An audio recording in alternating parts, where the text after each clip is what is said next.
আমরা ক্রীড়া চর্চার মাধ্যমে আগামী দিনে আপনারা জানেন যে বিগত ফ্যাসিবাদী স্বৈরাচারী খুনি হাসিনার আমলে পরিকল্পিতভাবে ছাত্র সমাজকে ধ্বংস করার জন্য বাংলাদেশের ভেতরে মাদক সহ অন্যান্য অসামাজিক কর্মকাণ্ডকে উৎসাহিত করা হয়েছে। বাংলাদেশের পাঠ্যপুস্তক শিক্ষাক্রমকে বিকৃত করা হয়েছে, ইতিহাসকে বিকৃত করা হয়েছে, করে এক প্রকার বাংলাদেশের ভবিষ্যৎকে অন্ধকারে রেখে দেওয়ার জন্য, পেছনে ফেলে দেওয়ার জন্য দেশি আন্তর্জাতিক চক্রান্তকারীরা সেই পরিকল্পনা করেছিল। আমরা সেখান থেকে উত্তরণ ঘটিয়ে আগামী দিনে ক্রীড়া চর্চার মাধ্যমে আমাদের যে সর্বগ্রাসী মাদকের যে সমস্যা সেটির আমরা সমাধান করতে চাই।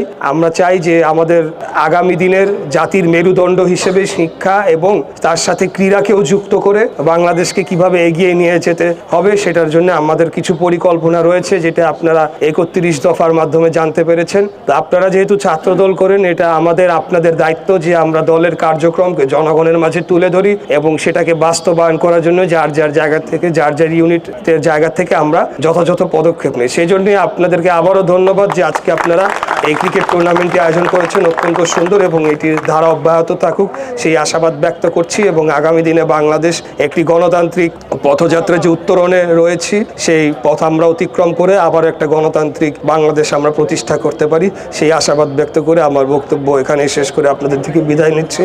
খোদাফেজ। বাংলাদেশ জিন্দাবাদ, বাংলাদেশ জাতীয়তাবাদী দল জিন্দাবাদ। শহীদ রাষ্ট্রপতি জিয়াউর রহমান অমর হোক। দেশনেত্রী বেগম খালেদা জিয়ার সুস্বাস্থ্য কামনা করে আপনাদের কাছে দোয়া করার জন্য আবেদন জানাচ্ছি।